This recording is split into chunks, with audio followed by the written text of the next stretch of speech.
Hello and welcome. My name is Danette Fenton-Menzies and this is the Adapt with Danette FM podcast, season 2, where we're talking about collaboration and problem solving.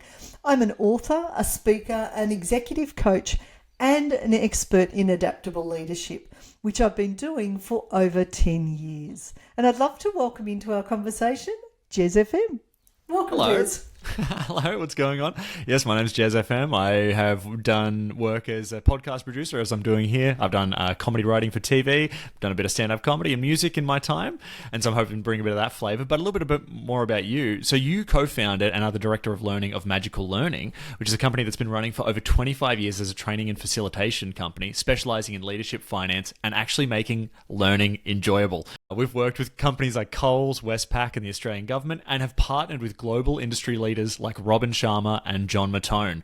So, a lot of experience there in the adaptability field. We're going to be talking to Rebecca Sutherns today, and what a great conversation that is. But how are you going this week? Jez, had a great week this week and about to go into quite a lot of delivery this week. So I think I've got 6 workshops, 2 podcasts, and an Ask Me Anything session as well. So it's going to be a big week, and we're just coming into spring, so it's going to be delightful. No, it's already feeling good here in Melbourne. I'm down in Melbourne, Australia, and it's where Melbourne has famously 4 seasons in a day.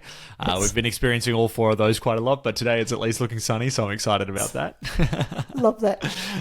I think, Danette, before we start talking about your chat with Rebecca, how about we jump into our first segment here today, because we've got a bit of a special one. So let's jump into our segment, Adapt the News.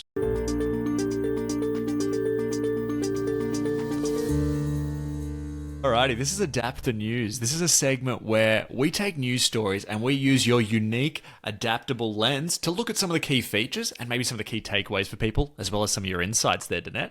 And this week's story comes from the Australian version. Oh no, this is the international version of the website, The Conversation. And it is called "Strong Men Used to Be Seen as a Superhuman Novelty Sport. Now Women and Novices Are Turning to It."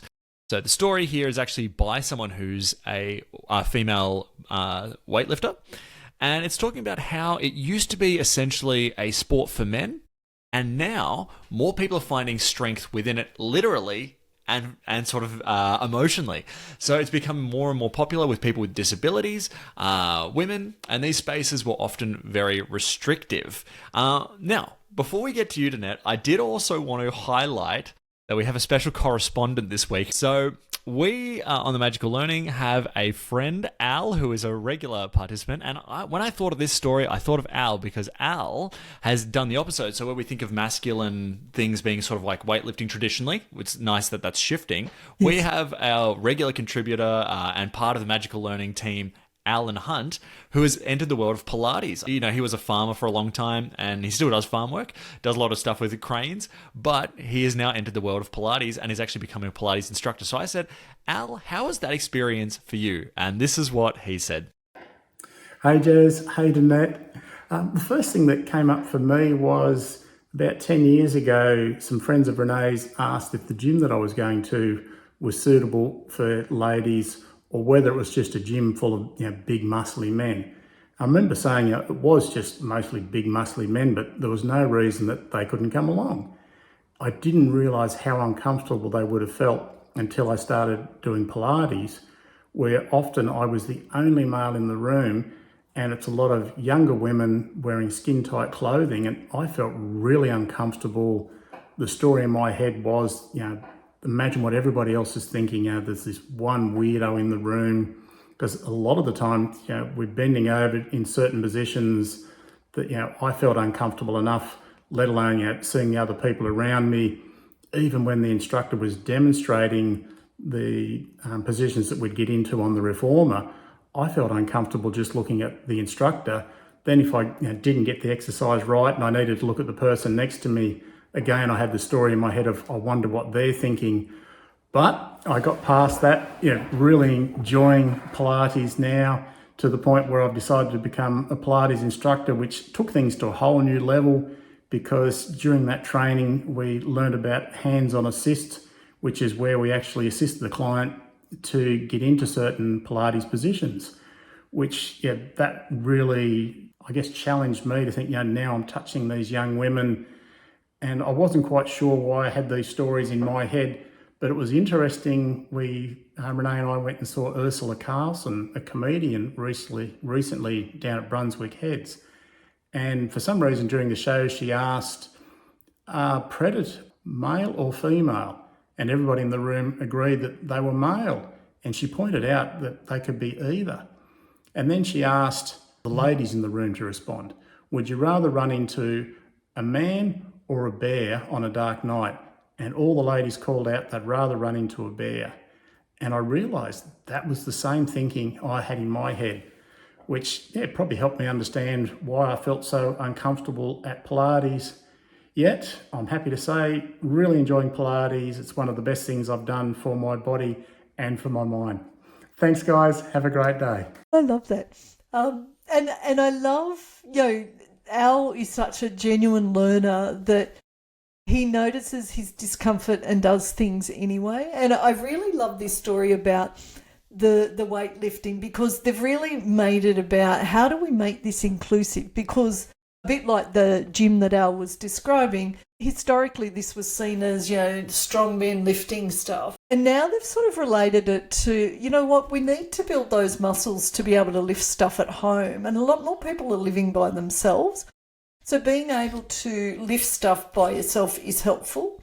Obviously, when we're building our strength, it's probably helping things like our bone mass and stuff like that as well. And obviously, as we get older, we want to ensure that we've got good bone mass so that we don't break our bones quick or easily. They've basically made it that anyone can be part of it. So it doesn't matter who you are. They've made it something that is inclusive. And there was a bit which I really liked about, there's competitions that exist at all levels and across a whole stack of different categories. So I could be a new mum who's given birth and I want to get that strength back. I could be someone who is an athlete who has a disability or disabilities. I'm welcomed within that group. And again, this is how we, whether it's through sports, whether it's through organisations, when we become more inclusive and we collaborate with different people and different perspectives, we become stronger and better. So I really love, what a great news story, and thank you for highlighting that one, Jez. What did you notice? Yeah, well, I like Al, it reminded me actually of something where, it's not often that as the straight white male, you end up being the diversity in a situation like Al was in this Pilates thing. So you don't often get to experience that moment where you are the person bringing a unique perspective. Typically you are in the consensus. Yes. In sort of typical business things that I've been in growing up. But what I've noticed is I also, like Al, have taken on what is traditionally seen as a feminine hobby, which is embroidery. And what I've found is that I posted something the other day in a hand embroidery group, and it got a lot of likes, nice. And only one from a man, which was kind of interesting. So the group does obviously skew towards women, but what I noticed is that what I tend to embroider is very different than everybody else. So everyone else is doing typically things that are to do with nature or maybe a bit more surreal as well. Some really interesting stuff going on there. But for me, I like to do a bit more sort of wacky stuff. I do like tattoo designs, and I do like a UFO sort of type scenery thing. And people really like that because I'm bringing a different approach. It's not the same as everybody else. Everybody else has a lot of different skills in terms of how much realism they can get. It's beautiful what people are doing with embroidery, but I'm bringing a slightly different approach. And so that's even being celebrated. And so I think that that's true in all things. I'm sure women will be able to bring stuff to weightlifting that men didn't think of because it's just, they've only focused on one sort of aspect of it. Or people with disabilities might be able to also help, they can't do certain things. So maybe that changes a move, and then that allows other people to sort of go forward. Another thing that reminds me of this, when we make things for more people, it becomes easier for people that have all abilities to use them. Yes. So like what I was saying with weightlifting, where women felt uncomfortable to go into a gym where there's just a bunch of huge groaning men, and it can be a bit uncomfortable. I understand. It's the same for me. But making things a bit more accessible, the example I always think of is doorknobs, because I heard this once, which was that round doorknobs we typically think of, they're only good if you have hands. Like if you don't have hands and you have hooks, you can't open those doors, right? But we don't think about it. But if you think about this, if we have those door handles that are sort of you push down, you sort of turn from 3 o'clock to 6 o'clock, what happens there is that if you're carrying 2 mugs of tea, you can now open that door. You create even more accessibility for yourself by doing that, but it's also helping other people as well. So I always go back to that example because it's such an easy one to understand, but we can see how making things easier for other people also helps make them easier for us. I love it. Great example. Yes, thank you. So, Danette, how did you find today's chat that we're about to go into? And did you have any things you want people to keep their eyes open for? Yeah, so I totally love chatting to Rebecca Sutherns. So she is from Canada, and I loved, first of all, her admission that through school she was a bit of she went into collaboration with, I know best, and I just get out of my way and I'll get it done. And then she realised through life that while she still likes her own company, there are times where collaboration actually brings a lot more to the table. And I love that she admitted that, because some people are like, oh no, I'm just good at all these things. It's like, well, no, it's not always my preference. And there are times when collaboration is actually really helpful. I love the tips that she provided, and I won't share those because I'd love our listeners to do this. And I really like the quote she had, which is around when we bring diversity in, just like you were saying before, then we bring in all those different perspectives. And I really liked where she said, you alone don't have the full story, which is why collaboration is actually so important, because your perspective is only one of many. So great conversation. And Jez, did you have anything you wanted to add before we go to listen to this or watch this episode? Nothing about this conversation. I did want to say, if you want to check out another conversation with Dr. Rebecca Sutherns, we have a magical learning podcast with her, and she's awesome on that one as well. But I think otherwise, let's just throw to this conversation between you, Danette, and Dr. Rebecca Sutherns.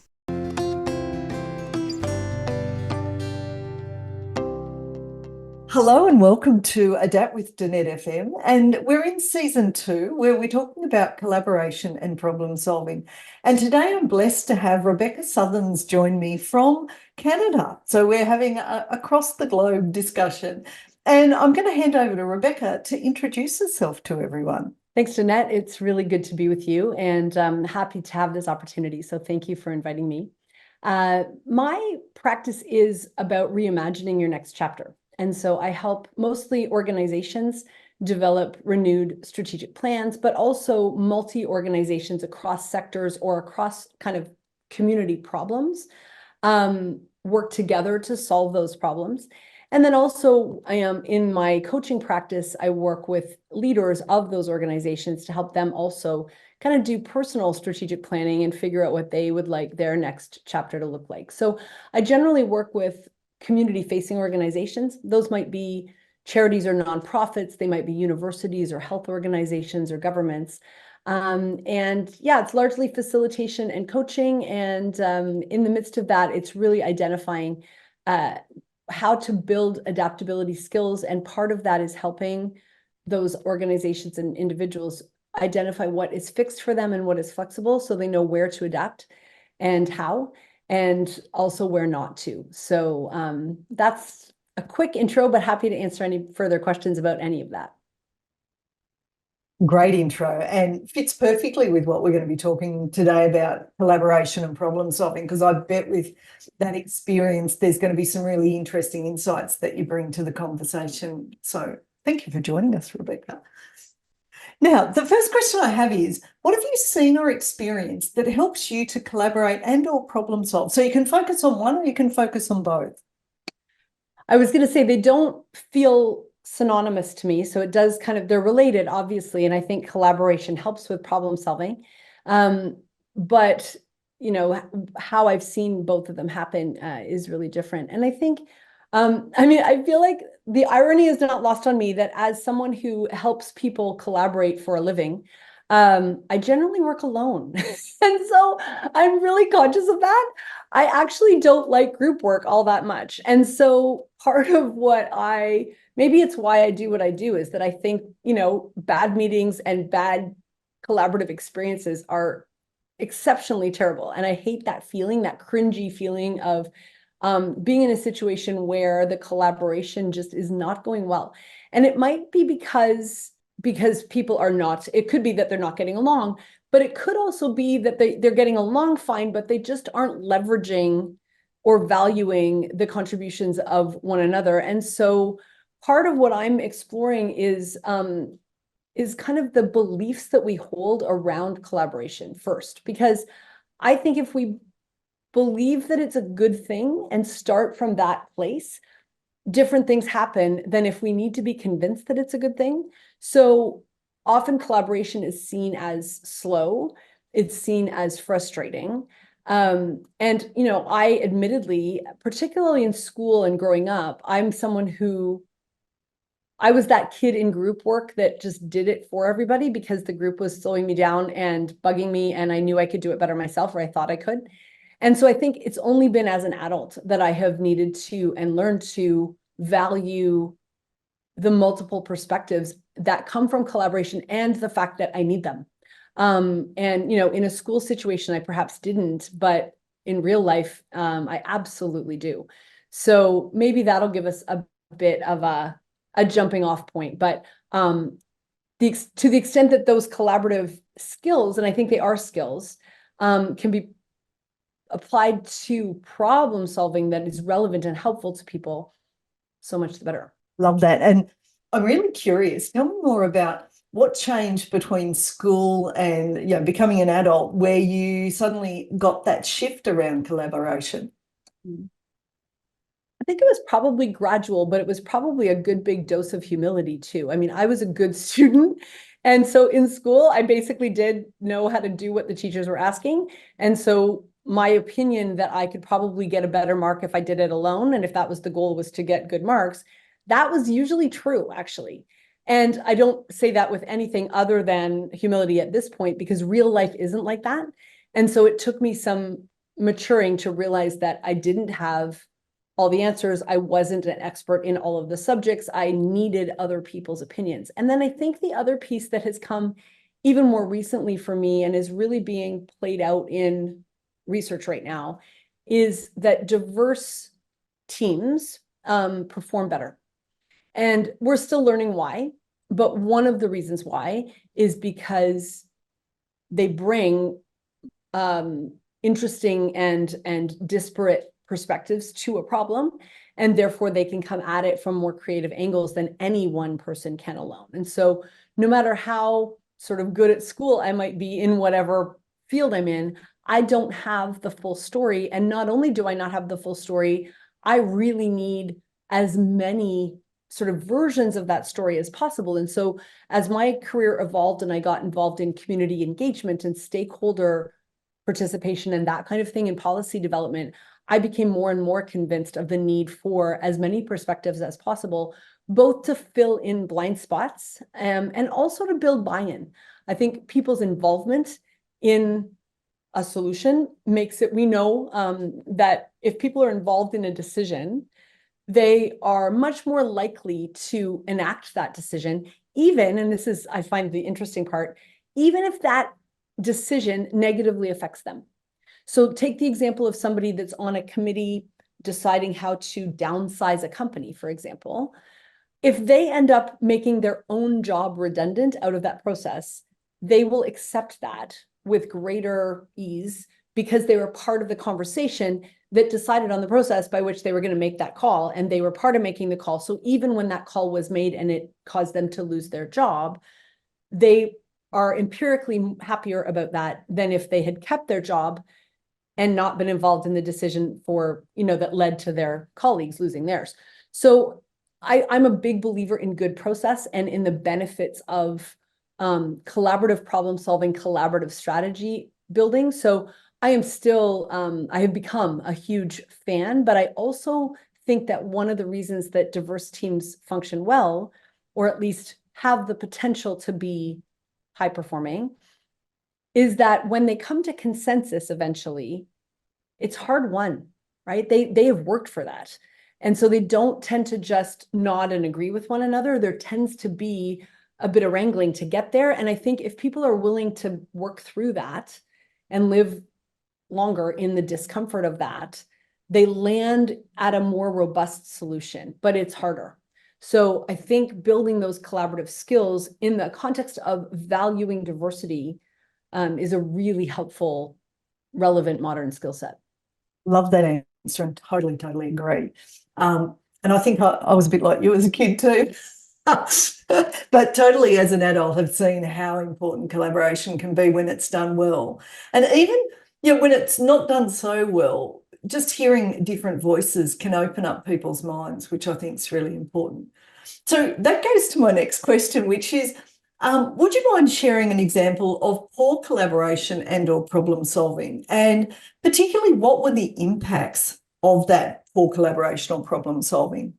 Even worse than poor collaboration, I think, is sort of collaborative window dressing, where I mentioned that I'm involved in stakeholder engagement. And I think there's a lot of people that are cynical about that because they don't believe that their opinions are going to make a difference. And so they don't want to engage in that kind of collective community development or collective decision-making. And I think they're right to think that, because some of the examples that pop to mind for me are ones where people's opinion was solicited and or collaboration was invited, but a decision had already been made, or the process wasn't designed to actually incorporate their input.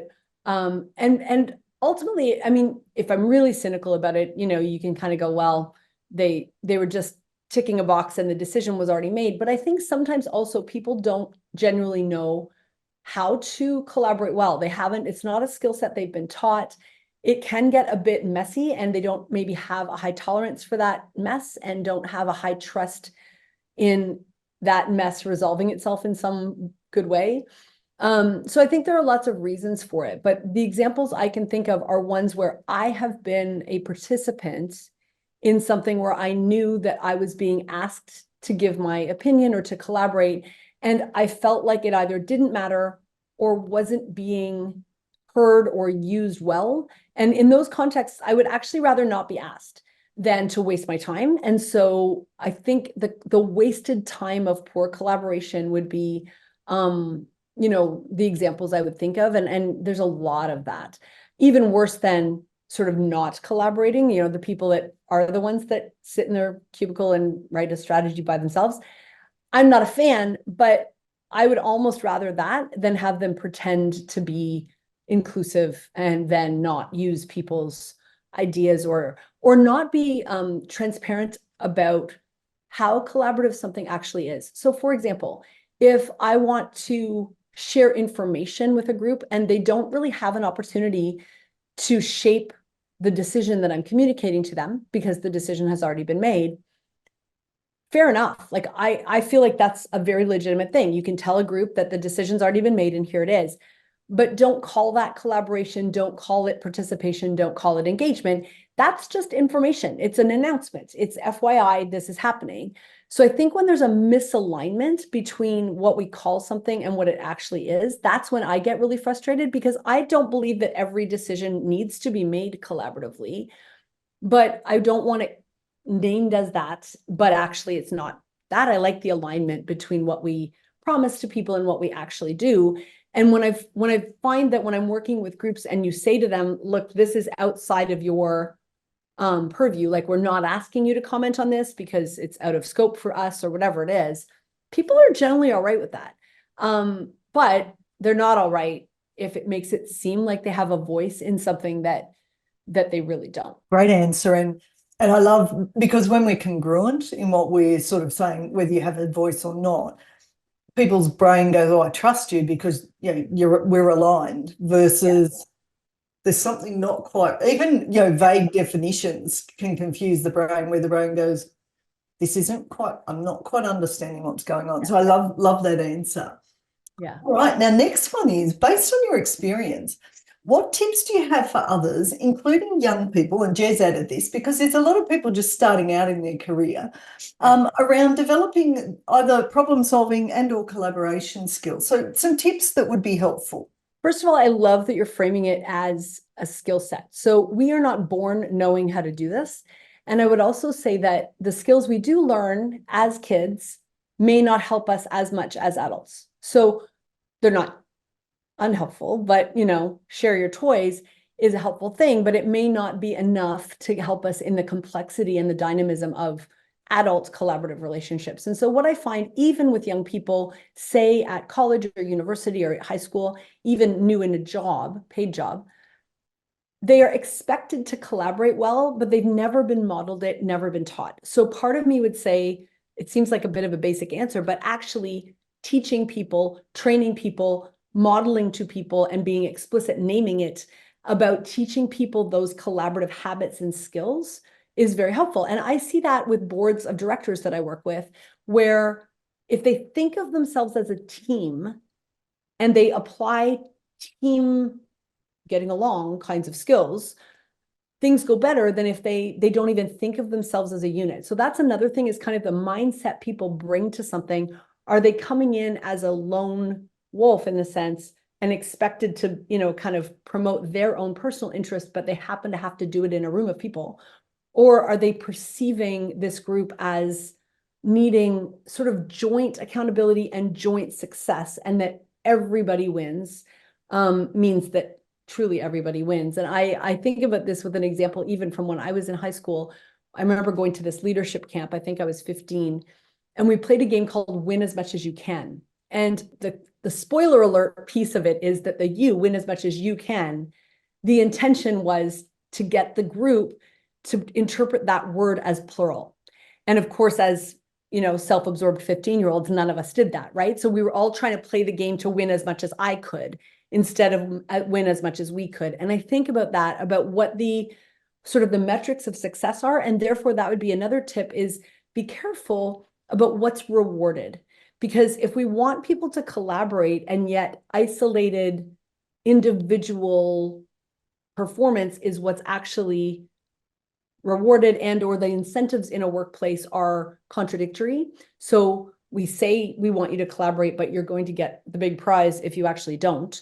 That can be really confusing. And then the final thing I would say at this stage would be giving people structure for that collaboration is really helpful, especially when they're just learning. So me throwing people into a breakout room as a facilitator and saying, go get this thing done, whatever, isn't as helpful as if I break down the task for them and say, spend X number of minutes answering this question and then move to this other one. And then by then you should have enough fodder to be able to answer this other thing. Like if you can just give people a bit of scaffolding, or even something as little as saying, I'm going to put you in a breakout room and I want the person whose first name is closest to the beginning of the alphabet to go first, to speak first. And I want the person whose first name is closest to the end of the alphabet to be the scribe of the group or the report back or something. Just giving them like this little silly role definition will save them half their time, because we've given them some structure.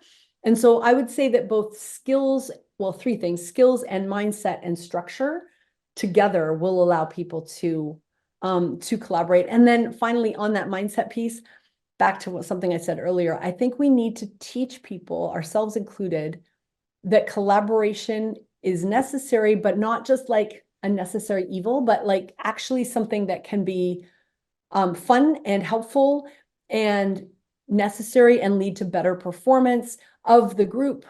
Everybody wins from it. And so it doesn't feel like it's something that is just slowing us down and frustrating us, because I think that's the mindset that many of us come into group work with. Love that share. That's very, very helpful. And I'm sure the listeners and the viewers will take those tips away. Now, my next one is, what's your favourite example of problem solving and or collaboration, and why? Favorite, but I can certainly talk about recent, and then I'll talk about one that's a little older. I'll be quick. The first one, the recent one, I think worked well because of who was in the room. And I had a client at a local government that was willing to host an event where lots of people came. It wasn't just an open invitation, it was a selected invitation, but we were working on addressing affordable housing in that community. And so they included people with lived experience of homelessness. They included people working in agencies that support people living homeless. They included all of the local elected officials. It had a really broad mix of people who were there for 2 full days, and everybody came and everybody stayed the full 2 days.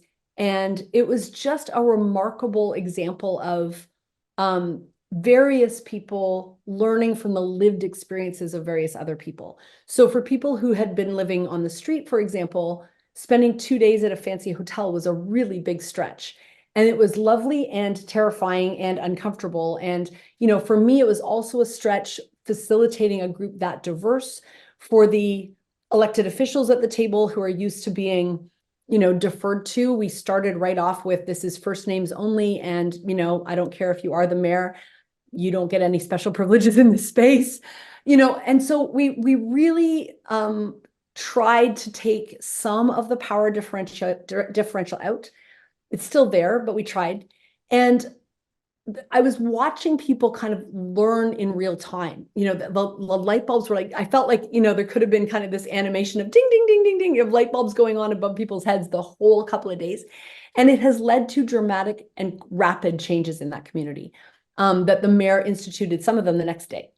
And basically went public and said, I learned blah, blah, blah, and then here's what we're going to do in our community. And that change takes effect today. And so it really felt impactful, and I really loved it. On a lighter note, one of the other memories I have of a good collaborative activity was when our family, we went on sabbatical in 2017, and there are 6 of us, and the kids were littler obviously back then, but we really made that a shared family project to plan this thing and try to plan it in a way that satisfied the needs and preferences of each of the members of the family, which were actually quite complex at that time because we had kids in middle school and high school and university, and we were going all around the world. And, some people were with us the whole time and some not, and figuring out lots of complexity there. But all of us would say that we all loved it and that each of us felt like we were heard and our needs were met. And so I love using collaboration skills and in some cases problem solving skills, both in our family and in my work setting. And I have to remember that for me, it has actually become a default setting. Like I find it really hard not to collaborate, and I find it a bit I get a bit offended when people don't have that as their default. Like it's so baked in now for me, that it feels like almost like, sort of the epitome of pridefulness or something for someone to assume that they know best, right? And so I feel like I have, even as I'm describing it, I feel like I've come a long way. And yet the irony is, as I said, I'm a solopreneur largely. I spend most of my days alone. And the reason I love my job is that I do get to make most of the decisions. So the other thing that I would say is super helpful, though, is I mentioned structure earlier. I think people cope better when they have visibility on how a decision is going to be made.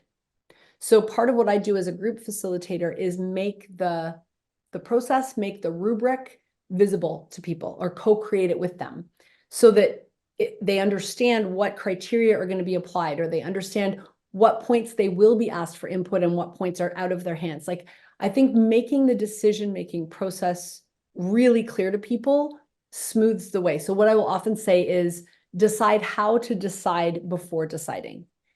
And so for me, that is the link. A link between collaboration and problem solving is that we're going to work together to solve this problem, but the bridge between them is for us to spend some time up front agreeing on what makes a decision a good decision before we start defending our position. And slowing that process down a bit is going to speed things up really dramatically later. That would have been extraordinary, where no one, like, it's first names only, and they're like, yes.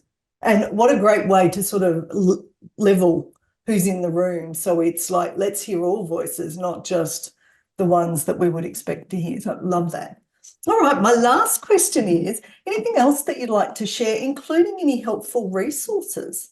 I was thinking about resources before we came on the conversation because they come from all over the place. There are books on collaboration, for example. Some of them have really creative titles like Collaborate. But I realized that many of them, they're coming, I think the first thing is have a look at what angle they're coming from. So for example, there's one book I'm thinking of called Collaborate that is making the case for collaboration. If you already come from a starting point where you understand that collaboration is necessary and helpful, you don't need to read that book, because that book is making that case in context. It's actually written by a lawyer who's writing explicitly to lawyers and accountants who are in work situations where their individual performance and the company's performance are often at odds. And so when I got a little bit into that book, I went, oh, interesting, but written for an audience where we're trying to convince them to collaborate.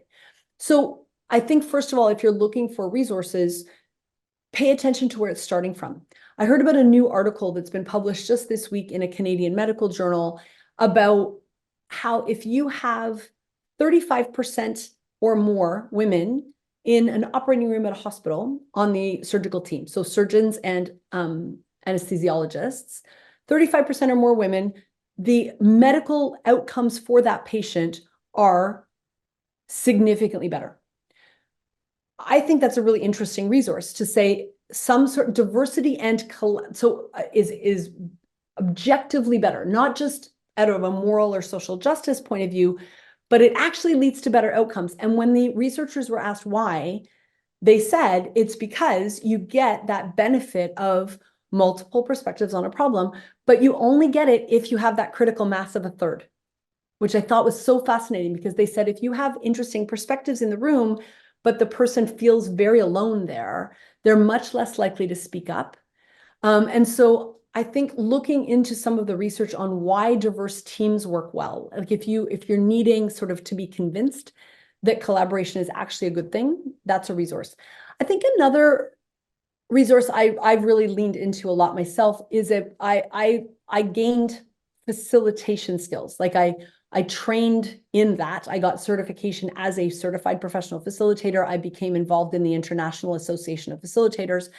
Facilitation is a skill, it's a profession that helps groups of people collaborate effectively and make good decisions and solve problems together. So there's actually a thing, like there's a science behind it. And so one resource would be to plug in to that. And so you mentioned young people earlier, so I want to put a plug in for the IAF. It's actually active in Australia, where I know many of your listeners will be.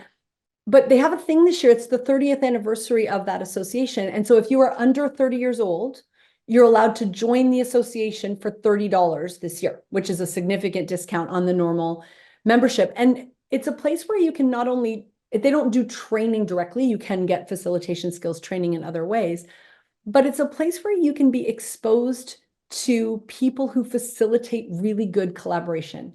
And I think watching it is the best way to learn it. And a lot of people will say to me, I didn't even know that was a thing, right? Like I didn't know it was a skill set that was possible.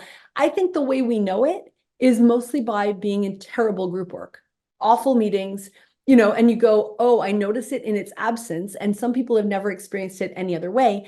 But as soon as you experience a session that is beautifully facilitated, not heavy-handed, you don't feel like you're being bossed around, just well-structured, flows really seamlessly, it's kind of invisible. You go, oh, okay, now I get it. So that would be my other tip, is not just sort of to read about it or understand the benefits of it, but actually access exposure to people who do it well. And so that same IAF, for example, they have a mentoring program. And so it doesn't have to be younger facilitators, but it can be paired up with more experienced mentors who are certified in this area and can chat about the ways that they're approaching collaboration and problem solving. But sometimes they can also expose them to watching sessions that experienced person is running. And so I really appreciate learning that can happen lots of different ways. So hopefully that'll give your listeners some places to start. I love that. And you're the first ones talked about the IAF, so that's awesome. So we'll make sure we put a link on our podcast promo as well. So Rebecca, what an incredible conversation. I've totally enjoyed it.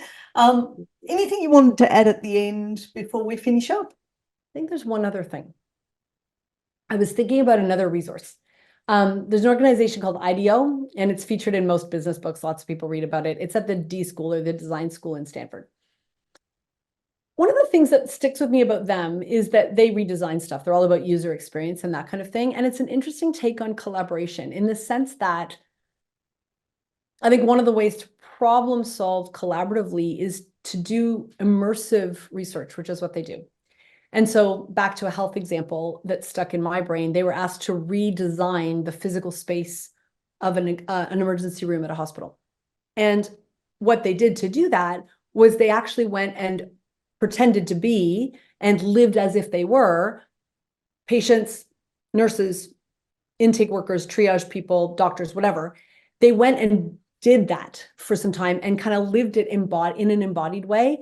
And what they ended up doing was they installed video cameras, like movie screens, on the ceiling, because they said actually most people in an emergency room spend a lot of time lying on their back looking at the roof. And if you hadn't actually immersed yourself in it, you would never, from some, policy wonks desk someplace, you would never understand that people stare at ceiling tiles a lot in the hospital. And so I think about that with collaboration. I think, what does it look like for us to go past just becoming good listeners in a meeting, which I think we need to do, or running good meetings, to actually immersing ourselves in situations that build empathy, that might lead us to design things entirely differently. And so I would say that as I think about problem solving, I think problems are best solved by the people closest to them. And so if that means that those of us that are not close to it need to get closer, and or we need to listen to those who are closer and find ways to really include them, I'd go that route. That's enough. Love that answer and love that example. Our dentist had a mirror on the roof and would have beautiful pictures and stuff like that for the same reason, because he knew his patients were looking up at the roof all the time. So. Yeah. He Well, also and as soon as you say it, you go, oh yeah, and I think a lot of problem solving, if it's really good, it should elicit that reaction where you go, oh, why has nobody done that? Actually, I give you one more funny example. I was in Vancouver. I don't live in Vancouver. That's a 5-hour flight from me. But I was there this weekend visiting my daughter, and we were at the Granville Market, which is one of my favorite places. It's a fruit and vegetable and artisan market. And we were walking in, and there was this thing by the door that we didn't recognize. Well, when I went up to it, it was for putting your dog in while you're in the market. And it was like this little thing. It was free. And it had a little thing, you use an app that locked and unlocked. And it said, make sure you have enough battery on your app, on your phone, that you're going to be able to get your dog back out. And it had just cute instructions. And it was like this little tent for a dog that had ventilation and a bunch of stuff. And it looked quick and easy. Nobody was there right then, and we didn't have a dog with us. But I was thinking, some brilliant person noticed that people like to walk their dog on a Saturday morning, and they like to go to the market, and there's no way to do that. And so sometimes problem solving is about noticing a problem and fixing it before most people have even noticed it.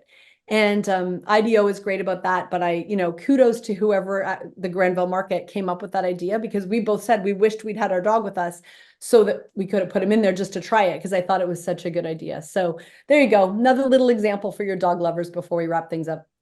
I love that. And we are dog lovers, so that's perfect. There you go. Well, thank you so much, Rebecca. And now, if people would like to reach out and contact you, where would be the best places for them to do that? The easiest place is through my website. And my website is just my name. So it's RebeccaSutherns.com, and it's SUTHERNS. So there's no O. People will spell it wrong. There is no O, but there is an S. So it's RebeccaSutherns.com. And that is a good place for my blog, for my free leadership book club, and also for some upcoming immersive coaching experiences, the most exciting of which is coming up in Costa Rica in February. And so I realize that is really far away, both February and Costa Rica. But if you have listeners that are interested in reimagining their next chapter in a really inspiring environment with a group of interesting people, the blue section on the right-hand side of my website will speak to that. So that's sort of the newest thing coming up, and I appreciate the opportunity to tell people about it. Love that. And Costa Rica's on my bucket list. So we'll talk. Yeah. So for all of our listeners and viewers, thank you so much for joining us again. And once again, thank you so much, Rebecca. I appreciate it, Danette. Thanks so much.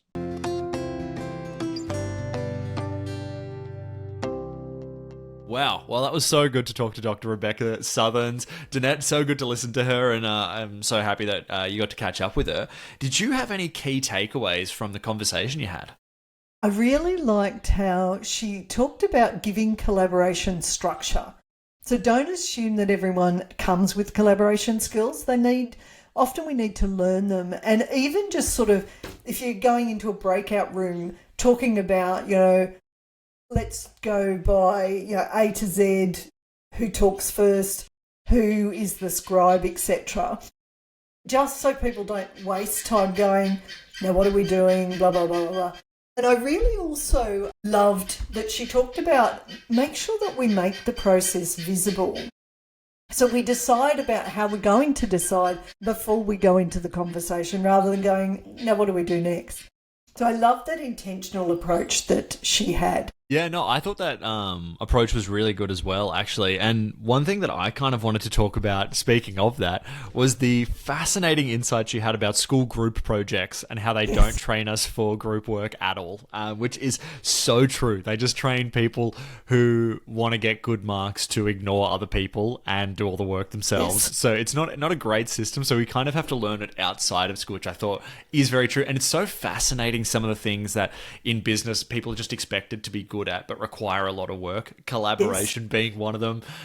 People just for some reason think you can stick people in a room and that naturally is going to work. I don't know when that's ever worked. It's totally true. So I hope our listeners and viewers take away that thing that it's actually something we need to deliberately do and do not assume that people have those skills already. Yeah, and of course, nobody is an expert at everything. We've highlighted this before, but it's a very crucial point that Dr. Rebecca Sutherns made there. Yes. All right, well, Danette, should we jump into our mailbag segment? Absolutely.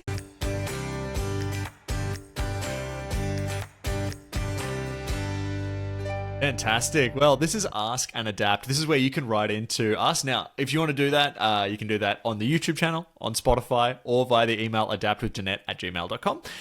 Now, this segment, what we're going to be doing is someone's written internet. They've got a problem. They need to adapt, and they want your help, okay? So this week, we are chatting to Monica. All right, here we go. So this is Monica's Ask and Adapt for you, Danette. It says, Dear Danette, loving the podcast. What are some decision-making tactics you could use to run your business and help people you've coached? I sometimes struggle prioritizing things correctly or can get overwhelmed when there are a few options on the table. Thank you, and hi to Jez as well. Best, Monica. Well, hi, Monica, and Danette, over to you. I love this question, Monica. So there's a couple of approaches I like. There's one called PMI, which is pluses, minuses, and interesting. So when you're looking at a particular decision, think about what's the positives around it, what's the negatives around it, but also points that you might go, oh, that's interesting, but it doesn't sort of help you decide either way. So I quite like that approach. I think going on the theme of collaboration and problem solving, bringing people together, a diverse group of people, and discussing the ideas can help you. Even going, what's the one thing that if I did this would take my business to the next level? That sort of helps you get rid of some of the busy stuff rather than the really important stuff. And, I love Stephen Covey's 4 time quadrants where he looks at how do we spend our time, and he says we either focus on importance and or urgency. And I really like quadrant 2, which is we work on stuff that's important and not yet urgent, which is the proactive quadrant. So I think with, your business and you've got a couple of things you could focus on, again, thinking which of those, if I was really being proactive on, would help move my business forward and not make it like I'm doing everything last minute. And quadrant 1, which is important and urgent, which they call firefighting.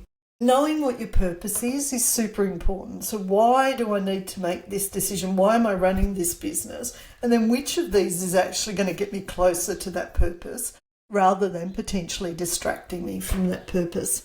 And I just watched a video yesterday by a gentleman called Dr. Benjamin Hardy. And he's got a book about Be Your Future Self Now. And I really loved this particular video. I'll make sure we include a link to it. It's 51 minutes and definitely worth watching because he talks about if we really want to disrupt something like our business, we focus on what's the impossible goal that we want to achieve.